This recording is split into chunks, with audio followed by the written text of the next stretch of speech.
entrevista, Nicolás Maduro dice que gracias a Dios existe esa válvula de escape llamada dolarización. Esto en claro contraste con sus posiciones anteriores, donde criticaba e incluso perseguía a quienes publicaban la tasa de cambio entre el dólar y el bolívar en el mercado paralelo. Por eso pregunto, ¿está Maduro alabando a la dolarización? ¿Pragmatismo o improvisación? Lo analizamos. En Hong Kong se incrementó la violencia en las últimas semanas en medio de más arrestos, crecientes protestas en el territorio controlado por Beijing y donde los manifestantes demandan una mayor democracia. Por eso pregunto, ¿China aceptará las 5 demandas de Hong Kong? Lo vemos. A pesar de que las mujeres sobrepasan a los hombres en las universidades, según estadísticas, los hombres dominan las áreas de ciencia, matemática, ingeniería y tecnología 3-1. Pregunto, ¿será que las mujeres sufren el efecto Matilda? ¿Qué es esto? Ya lo vemos. ¿Has escuchado que un cañón podría ayudar a robustecer la población y producción del salmón al norte de Estados Unidos? Se trata del salmón Canon. Y te lo mostramos en nuestra división del Minuto Clicks. Por eso, desde el centro de producción, con todos los cañones apuntando, estamos en la Ciudad del Sol, Miami, donde comienza el único programa que vive la economía. Este es CNN Dinero, que arranca en 3, en 2, en 1. ¡Vámonos!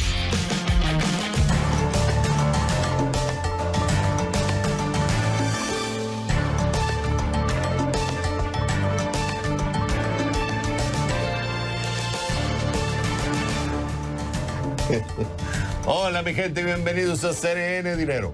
Te saluda Xavier Servia. ¿Lista? ¿Listo? Comenzamos.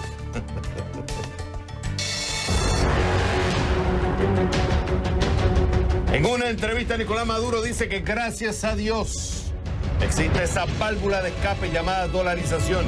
¿What? Esto en claro contraste con sus posiciones anteriores, donde criticaba e incluso perseguía a quienes publicaran la tasa de cambio entre el dólar y el bolívar en el mercado paralelo. Por eso pregunto, ¿Maduro alabando la dolarización? ¿Esto es pragmatismo o improvisación? Vamos con Luis Arturo Bárcenas, economista senior de la empresa asesora ecoanalítica desde Caracas. Es un gusto tenerte en el programa. Ok, tú escuchaste la entrevista completa, son 44 minutos, la puedes encontrar incluso en YouTube. Está en el canal fue una entrevista que le hicieron en el canal en Televen. Y hablaron de varias cosas, pero habla del tema de la dolarización, de que el dólar es el que domina la economía mundial, etcétera, etcétera. Pero es interesante porque él alaba la dolarización que se está dando en Venezuela. Entonces, cuando lees, unos dicen eso es muestra clara, otra muestra más de la improvisación de cómo se está manejando la economía en Venezuela, y otros dicen que es una medida pragmática debido a que, como no tiene acceso a recursos internacionales, tiene un montón de sanciones, pues de alguna forma tiene que buscar válvulas de escape y por eso permite esta dolarización, por eso hay menos control de precios, por eso hay menos control de acceso a divisas. ¿Qué dices tú? ¿Esto es una improvisación más o esto es una medida pragmática? Mira, yo creo que esto va más hacia el pragmatismo. O sea, es algo, si se quiere, premeditado y uno lo nota dentro de todas las acciones que ha tomado el gobierno desde el año pasado con esa liberalización o esa permisología que le dio oficialmente el gobierno a las transacciones en divisas, ¿ok? Y cómo también el gobierno ha actuado a través de la banca pública y privada otorgándole divisas en efectivo, ¿no? Entonces, de alguna manera, este reconocimiento por parte del presidente es precisamente eso. No solamente el reconocimiento a la falta de divisas que lamentablemente por todo el deterioro de la actividad petrolera y por las sanciones no es capaz de generar actualmente, sino también es reconocer en parte un poco el fracaso de su política antiinflacionaria o en pro de proteger el bolívar, porque precisamente no cabe la idea de un bolívar fuerte, un bolívar fortalecido, un bolívar que ha recuperado su capacidad de compra, si es que hablamos de una recesión. Es decir, que tenemos que recurrir a una divisa para realizar las transacciones regulares. Eso no cabe. Así que creo que al final el gobierno está reconociendo eso y se está aprovechando de cómo los venezolanos han venido reaccionando ante eso desde el inicio de la hiperinflación. Ahora fíjate, es interesante porque el dólar, nosotros venimos estudiando el tema de Venezuela y el famoso dólar paralelo se hablaba a diario. O sea, tú tenías dos bolívares, el bolívar oficial y el bolívar paralelo. Y ese cada vez se iba disparando más, lo que te iba mostrando claramente que el comprador de la calle no estaba confiando en ese bolívar oficial, demandando más dólares. Lo que había era una desconfianza del bolívar fuerte. Y en ese tiempo tú veías que el gobierno ponía controles de precio, decía que iba a atacar la inflación, atacaba el capitalismo, el imperialismo, que el dólar no es bueno, lo que fuera. Sin embargo, el dólar se seguía usando. Es cierto que la economía venezolana, y tú me corriges, mayormente sigue usando el bolívar, o sea, como moneda, especialmente para pagar salarios, etcétera. Ahora, si ellos mismos estaban viendo que el dólar se seguía usando, que el mismo gobierno utilizaba el dólar para transacciones internacionales, ellos veían que el mercado negro lo estaba utilizando porque no confiaba en el bolívar, y a todas esas decían que no existía, que no era bueno eso, ahora están diciendo que es bueno, muestra también un poco de improvisación. Está claro de que de alguna forma es una válvula de escape, pero está mostrando claramente que todo lo que estaban diciendo antes estaba equivocado. Y ahora tienen que reconocer que eso siempre existió, porque no es nuevo. A lo que voy, Luis, es que esto no es nuevo, lo de utilizar el dólar como como la divisa más importante en la economía venezolana. Eso no es nuevo. No, y esto ha sido histórico en Venezuela, Xavier. Esto inclusive desde la época de ese boom petrolero entre 2006 y 2011, el dólar todavía era un activo apreciado en el venezolano porque nosotros siempre hemos transitado inflaciones relativamente elevadas pero estables, ¿no?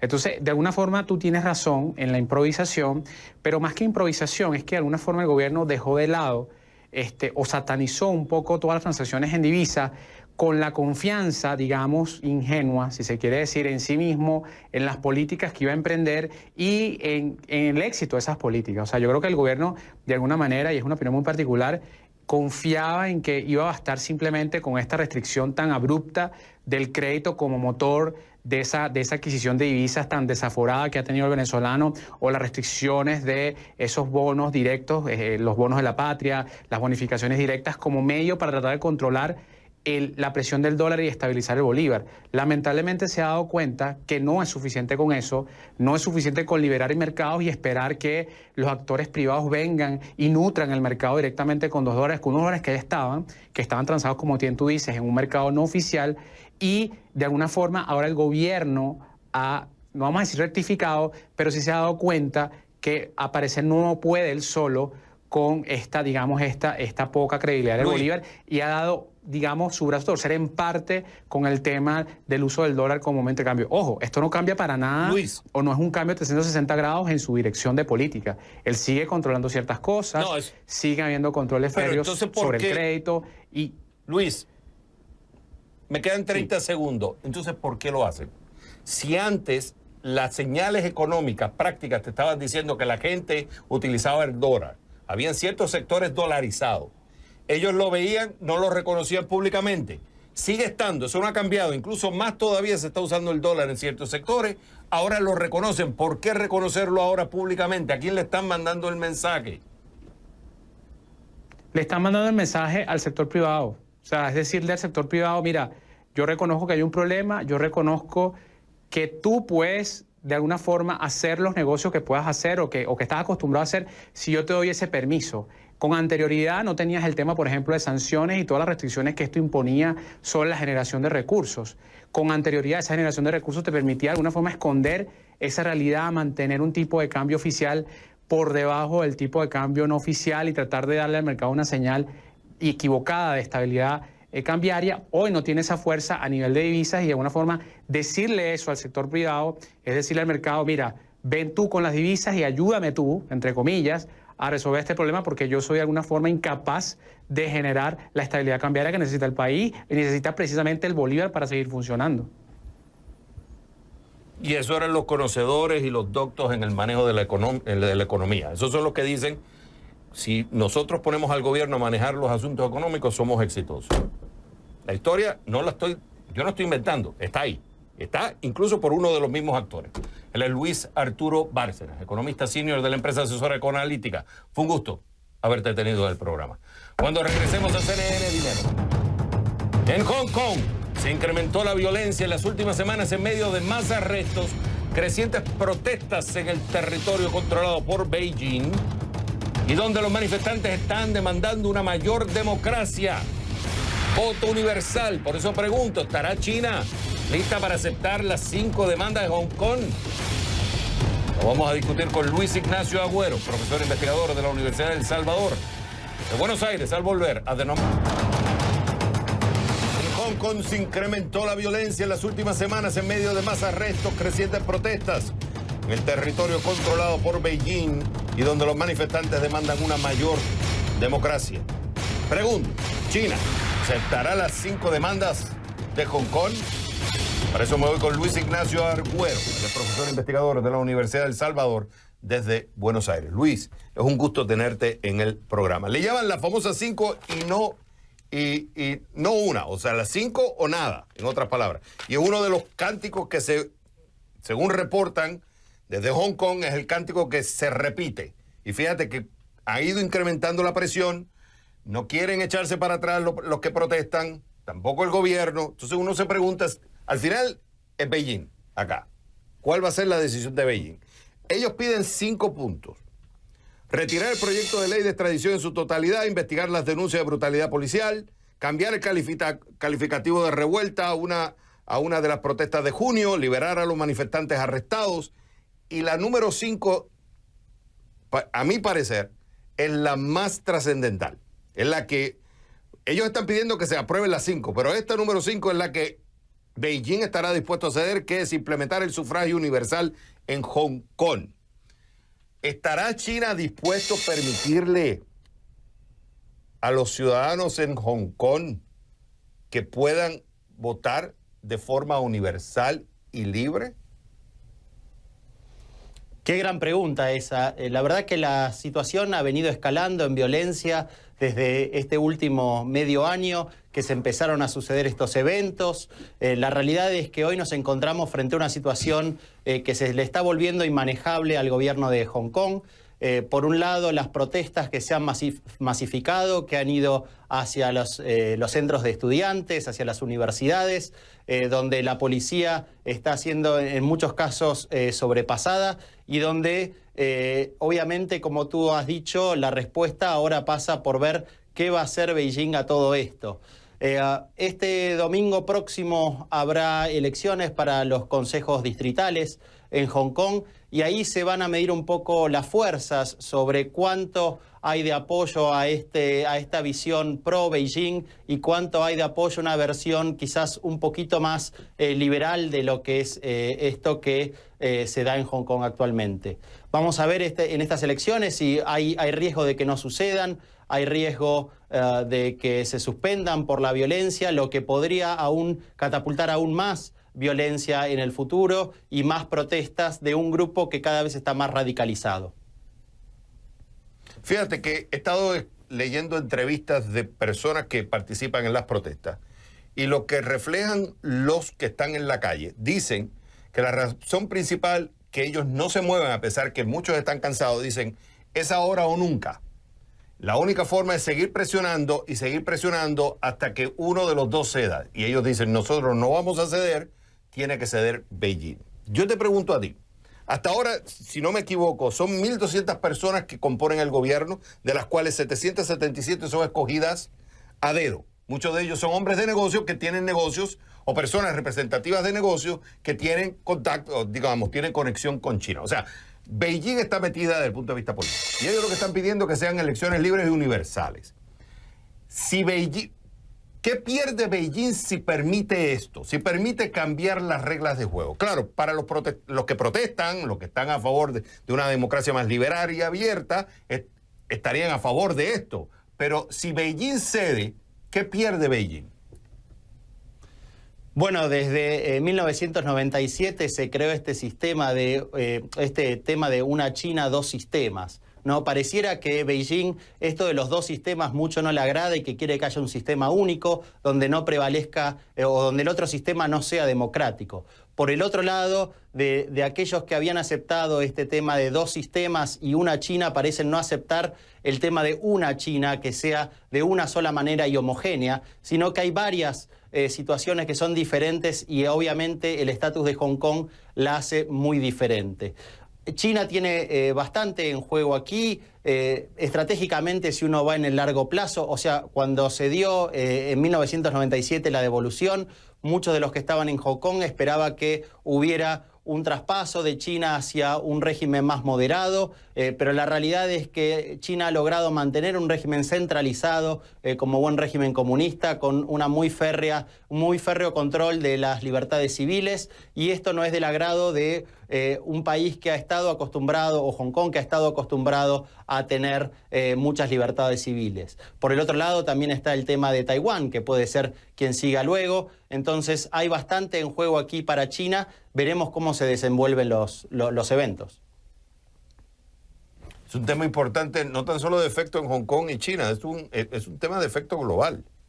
Por eso nosotros lo tenemos que seguir discutiendo, porque esto nos afecta a todos. Él es Luis Ignacio Argüero, profesor investigador de la Universidad de El Salvador, desde Buenos Aires. Fue un gusto haberte tenido en el programa. Cuando regresemos a CNN Dinero. A pesar de que las mujeres sobrepasan a los hombres en las universidades, sí, el 56% de los estudiantes universitarios en los Estados Unidos son mujeres. Esto según estadísticas del mismo gobierno. Escucha esto, los hombres dominan las áreas de ciencia, matemática, ingeniería y tecnología 3-1. Se conocen como los STEAM en inglés. Por eso pregunto, ¿por qué sucede esto? ¿Será que las mujeres sufren por el efecto Matilda? ¿De qué se trata? Eso con José Guerrero Cusumano, profesor de la Escuela de Negocios de la Georgetown University desde Washington, al volver a The Number One, CNN Dinero. A pesar de que las mujeres sobrepasan a los hombres en las universidades, 56% de los estudiantes universitarios son mujeres en los Estados Unidos, según estadísticas del mismo gobierno. Los hombres dominan las áreas de ciencia, matemática, ingeniería y tecnología 3-1. Por eso pregunto, ¿por qué sucede esto? ¿Será que las mujeres sufren el efecto Matilda? Para eso me voy con José Guerrero Cusumano, profesor de la Escuela de Negocios de la Georgetown University desde Washington. José, es un gusto tenerte en el programa. Mira, me fui a ver, yo decía, bueno, porque eso es lo que te dicen, pero realmente las estadísticas lo dicen así. Me fui al Departamento de Educación de los Estados Unidos. Y es interesante, porque es verdad, el 56% de las mujeres en las universidades, o sea, de los estudiantes, el 56% son mujeres. Hay más mujeres entrando a las universidades que hombres. Ahora, cuando tú tomas el STEAM, que es estas famosas carreras, sea un certificado o un degree en ciencia, tecnología, ingeniería y matemática, en la última data del 2015-2016, tú tienes que hombres se graduaron 455.448. Mujeres 212.471. Quiere decir que del total de graduados en ese año, 31% son mujeres, en estas áreas específicas. Yo te pregunto a ti, what is going on? Más mujeres entran a la universidad, sin embargo, menos salen en el área de ciencia, tecnología, ingeniería y matemática. ¿Qué es lo que pasa? ¿El efecto Matilda? El efecto Matilda se refiere a una mujer que se llama Matilda Gage, que fue una sufragista estadounidense que nació en 1828. Ese era el tipo de mujeres que ella quería estudiar medicina y vio que en ese momento, en 1830, 1840, lamentablemente no había posibilidades para las mujeres. Ella escribió un libro fundamental, en 1883, La mujer como inventora. El efecto Matilde se refiere a la falta de apreciación o reconocimiento que tienen las mujeres en ciencias. Como tú dijiste, en inglés dice STEM, en español dice STEAM, que todo lo que sea ciencia, tecnología, ingeniería y matemáticas. La cuestión es qué está sucediendo. Entonces lo que estamos viendo en este momento es que existen muchos problemas, exceptuando que tenemos un gran número de mujeres que quieren seguir estudiando. Para darte una idea, uno de los estudios más interesantes del año pasado fue cuántos años llevaría para tener paridad, o sea, tener 50% hombres y 50% mujeres en ciencias. Y realmente las cifras son bastante tristes. Tomaría 258 años para tener el mismo número de mujeres que hombres en todo lo que sea ciencias de la computación. Tomaría 70 años para tener la misma cantidad de paridad. Lo que hicieron ellos es trataron de ver en qué forma los artículos publicados. Pero ¿qué está sucediendo ahora? ¿Es una falta de interés o no? Yo pienso que uno de los momentos que tenemos en este momento es que el sistema todavía no está reconociendo los esfuerzos que están haciendo las mujeres. Pero yo pienso que hay una luz en el camino. O sea, como estamos avanzando en todo lo que sea datos masivos, inteligencia artificial, ese tipo de trabajos que las mujeres están estudiando mucho más van a ser reconocidos. Muchos trabajos para hombres van a desaparecer en los próximos 20 o 30 años, trabajos manuales, pero los trabajos de las mujeres van a continuar. Tengo que admitir que América Latina, en proporción a las mujeres científicas en el mundo, está en una de las mejores posiciones. En el mundo hay 28% de todas las profesiones en ciencia que la tienen las mujeres, pero en América Latina hemos descubierto en la UNESCO los últimos días un informe que dice que el 48% de los científicos que existen en América Latina en estas áreas, en las áreas de STEAM, son mujeres. Pero hay problemas. José, ¿no será que el problema de fondo, o sea, está demostrado que la relación entre el sexo y la inteligencia no tiene nada que ver? O sea, tú te puedes encontrar una mujer inteligente y te puedes encontrar un hombre bruto. O sea, eso es claro, no tiene nada que ver con el sexo. Sin embargo, no están tomando las carreras científicas que producen más plata, porque eso también es una realidad. Este tipo de carreras te produce mucho más dinero en los Estados Unidos. Ellas tienden a irse más por las humanidades. Estamos hablando estadísticas macro, no quiere decir que te encuentres mujeres en el área de ciencia, pero estás encontrando más hombres que mujeres. ¿No será la narrativa que se ha contado una historia que no va con los hechos de que las mujeres están hechas más para el área creativa, el área, digamos, de las humanidades, el tema social? Sin embargo, el hombre está hecho, la narrativa está hecho más para las ciencias duras, y esa narrativa es la que hay que cambiar, mostrar más historias de mujeres en el área de la ciencia, de la tecnología, mostrar mujeres cómo se han ido desarrollando en esa área para decir, hey, no tiene nada que ver con el sexo, es una cuestión de elección. Me quedan 30 segundos, te los doy a ti. Te lo digo muy rápido. Evidentemente depende de país en país. En Estados Unidos, para los ingenieros, hay un promedio de 25%. En Canadá, los doctores e ingenieras son el 55%. Bolivia es un país que tiene el 62% de los investigadores que son mujeres en ciencia. Así que el tiempo está cambiando, pero este tipo de trabajo tiene un problema. El problema fundamental que el sistema todavía no está preparado para ser lo suficientemente flexible. Lamentablemente, cuando las mujeres están en STEM, el 50% dejan de trabajar cuando tienen los hijos, los primeros hijos. Tenemos que tener un sistema mucho más flexible en el cual estas mujeres tengan igual oportunidades, no solamente de pago, sino de posibilidades y posiciones. Eso es lo fundamental y siguen creciendo la cantidad de mujeres, pero lamentablemente existe ese sexismo tecnológico, pero las mujeres siguen estudiando y siguen obteniendo grados avanzados. Yo tengo mucha esperanza realmente que la paridad va a llegar mucho antes de lo pronosticado. Y los medios de comunicación tenemos que ser más justos y balanceados de mostrar la historia, que no solamente se escribe porque un hombre es científico, sino también hay mujeres científicas que no tienen nada que ver con el sexo. Y en ese sentido nosotros tenemos que ser más pares en mostrar también los casos de mujeres exitosas. Y eso también es importante, porque eso va a ayudar a cambiar la narrativa en las siguientes generaciones. Él es José Guerrero Cosumano, profesor de la Escuela de Negocios de Georgetown University. Como siempre es un gusto, José, tenerte en el programa. Cuando regresemos a CNN Dinero, caos, lo que se vive en varias ciudades de Irán. Sí, en medio de violentas protestas iniciadas la semana pasada por el alza en los precios de combustible. Tenemos un reporte especial al volver a The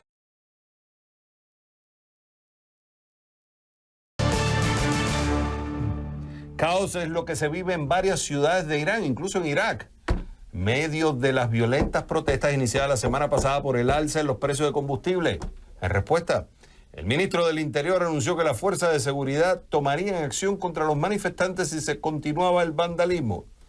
Veamos el siguiente informe de Phil Black. Los pocos videos que ahora surgen de Irán muestran momentos breves y caóticos. Fuerzas de seguridad disparan sus armas. Bancos y otros edificios dañados severamente por incendios. Multitudes. Algunos corren aterrados.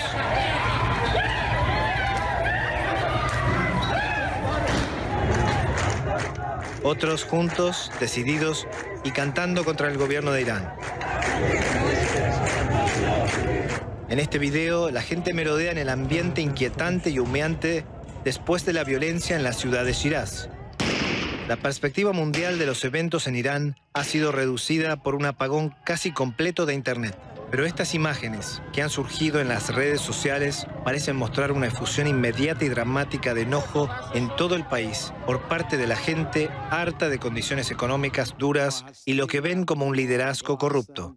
Las sanciones estadounidenses, diseñadas para cambiar el comportamiento de Irán en la región, ya han sido duras. El gobierno quiere ahora aumentar el precio del combustible en al menos un 50% y aumentos más grandes para los que excedan el racionamiento estricto.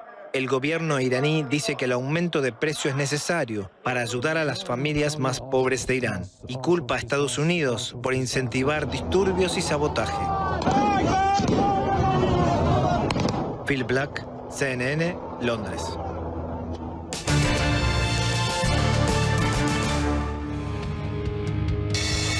La compañía más rentable del mundo no es Apple y un reducido número de sus acciones saldrá a la venta. Se trata del gigante petrolero de Arabia Saudita, Aramco, cuyo valor podría ser de 1,7 billones de dólares. Este domingo publicaron un comunicado diciendo que estaban dispuestos a vender el 1,5% de sus 2.000 millones de acciones en una privatización parcial. Esta decisión es parte de un plan de diversificación de la economía de Arabia Saudita, que es el mayor productor de crudo.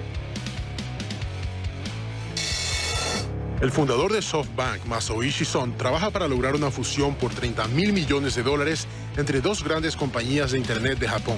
Esto en el intento de enfrentar la estructura comercial que liderizan Google y Apple, en la que el ganador se lo lleva todo. Los planes son unir Z Holding, anteriormente Yahoo Japón, y la aplicación de mensajería llamada Line. Los cálculos de esta decisión apuntan a no quedarse rezagados en el mercado en comparación con Estados Unidos y China. Amazon incorpora a PillPack en su nueva marca de farmacia. El gigante de Internet adquirió el servicio en línea de distribución y envío de medicinas en 2018 por $753 millones y ahora lo hace parte de su ADN. Se conocerá como PillPack by Amazon Pharmacy. Antes era PillPack, una compañía de Amazon. PillPack tiene licencias en los 50 estados de Estados Unidos, envía las prescripciones al paciente y le dice la fecha y hora en la que deberán inscribirse. La junta directiva de Hewlett Packard, en pleno y de manera unánime, rechazó la opción de compra ofrecida por Xerox. Las conversaciones sobre una posible transacción comenzaron a principios de este mes. Sin embargo, la directiva de HP consideró que en la oferta se desestimaba el verdadero valor de la compañía, según una carta enviada por el presidente ejecutivo de Xerox, John Visentin, ese domingo. El ofrecimiento de compra era por $33.5 millones. Esas fueron otras breves económicas de CNN Dinero. A poco más de un mes del fin de las protestas en Ecuador en contra del alza de los combustibles, el gobierno sigue dialogando con diferentes sectores para acordar nuevas medidas económicas que cubran las necesidades de financiamiento del país. Ana María Cañizares nos cuenta más desde Quito. Decenas de vidrios siguen rotos en este centro radiológico ubicado al frente de la Asamblea Nacional en Quito, una zona crítica durante los 11 días de protestas en Ecuador. Este edificio, con gran parte de su estructura de vidrio, se convirtió en blanco de ataques y saqueos. Ha transcurrido poco más de un mes del fin de las manifestaciones y Guillermo Montes, médico y dueño de este centro, cuenta que está haciendo un gran esfuerzo para seguir ofreciendo sus servicios. A mí me saquearon prácticamente, se llevaron equipos médicos que no saben ellos ni para qué se usa. Los proyectiles ingresaban desde la asamblea y rompieron los vidrios. Al quedar totalmente, los vidrios rotos quedaron expuestos. Prácticamente fue un vandalismo el que hizo, toda la gente entró, empezó a coger lo que veía y no es que se llevaban, sino el objeto era destruir. Y lo quemaron todos al frente de este edificio. El doctor Montes indica que durante las protestas el centro radiológico no atendió y permaneció a merced de los enfrentamientos. Asegura que las pérdidas ascienden a $30.000 y que paulatinamente ha empezado a renovar el equipo que fue robado y quemado. Fue una situación muy triste, mucho temor en la vida va a volverse a repetir y no tiene que volverse a repetir. Con ellos que les cuento. Quien también sufrió los estragos de las protestas fue Laura Carrión, artista y madre de 4 hijos. Cuenta que salió a rechazar las medidas económicas y a apoyar como voluntaria en los albergues. Sufrió un impacto en el oído izquierdo. No sabe exactamente cuál fue el material, pero dice que provino de agentes policiales. Su caso está siendo investigado. Yo viré la cabeza justo el momento que iba a llegar la bala, yo viré la cabeza. Y la bala me llegó a esta parte de aquí. Entonces dañó mi oreja. Una fractura de cráneo. Son 5 centímetros, es casi un cuadrado que está aquí. Está fracturado y se extiende la fractura hacia atrás.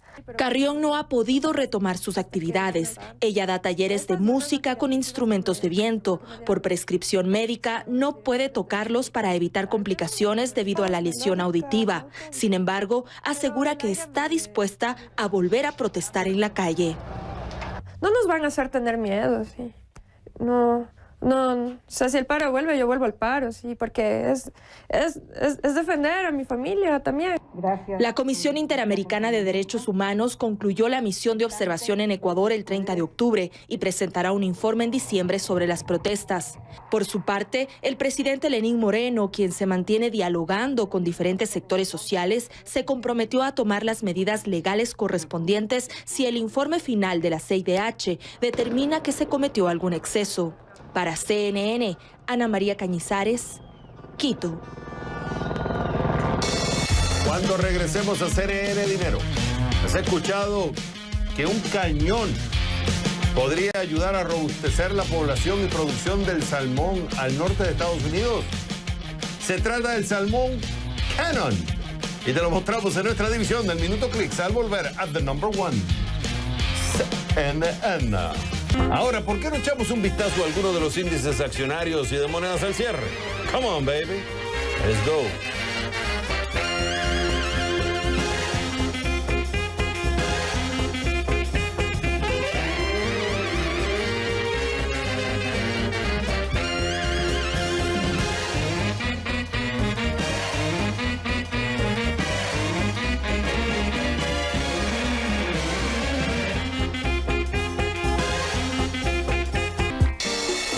Oye, Camilo, tienes un tema fascinante en el programa.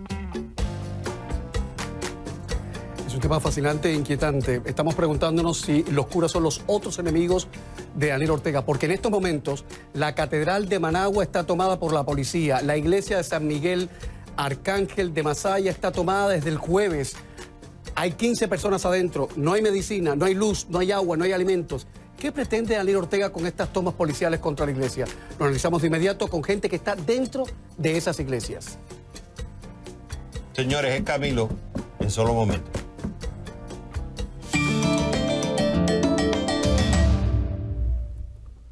¿Y quién gana hoy? Airbus. ¿Por qué? Consigue contratos por $30,000 millones para fabricar aviones, nuevos aviones, en el Air Show de Dubái. La europea Airbus le está ganando la pulseada por nuevos negocios a su rival, la estadounidense Boeing. ¿Qué pasó?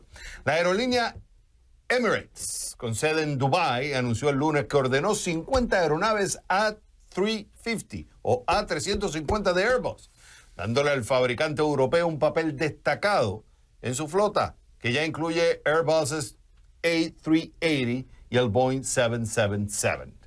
El acuerdo tiene un costo de $16,000 millones y no es el único. Air Arabia, la aerolínea de bajo costos con sede en los Emiratos Árabes Unidos, anunció que hizo un pedido de 120 aviones A320neo, con los que triplicaría su flota actual. Valor, $14,000 millones.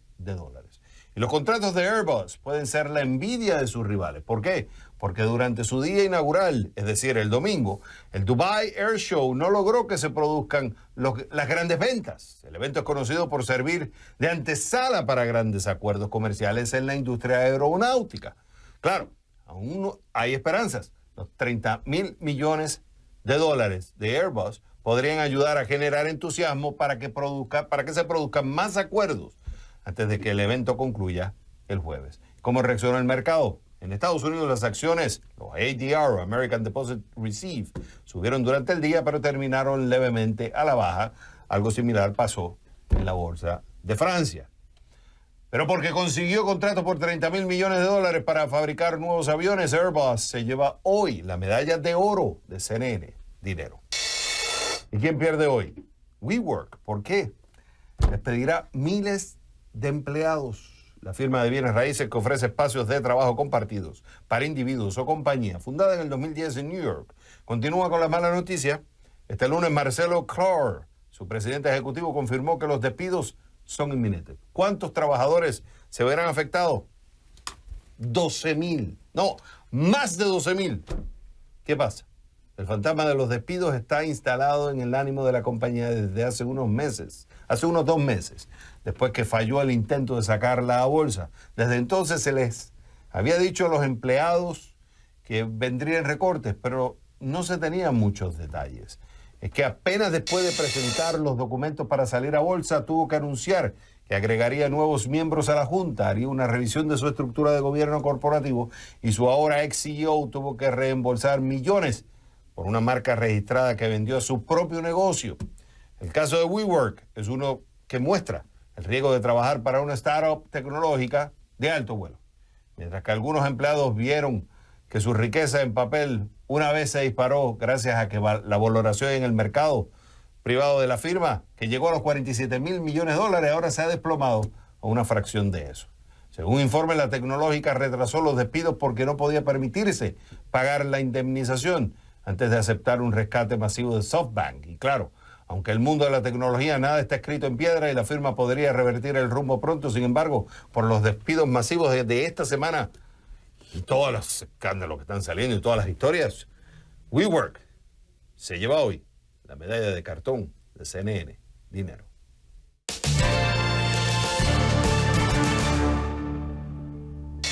La población de salmón se encuentra en peligro por varios motivos al norte de Estados Unidos, entre ellos las represas creadas por el hombre. Por ello, la compañía Woosh Innovation creó una máquina. Es que me quedé pensando, sí, es Woosh, se llama así, Woosh Innovation. Creó una máquina que podría mejorar las condiciones de vida de la especie. Míralo, en nuestra división, el Minuto Clicks.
Antes de irme, quiero tomar este momento para felicitar a una de nuestras accionistas, seguidoras, menudas financieras de este programa, fiel seguidora, que hoy cumple años. Mari Pérez, de Chihuahua, México, está cumpliendo años. Oye, Mari, de parte de todo el equipo de Dinero, te mandamos un beso y un abrazo millonario y que cumplan muchos más. Y a ustedes solamente resta decirles, esto es CNN Dinero, donde la prosperidad está a su alcance.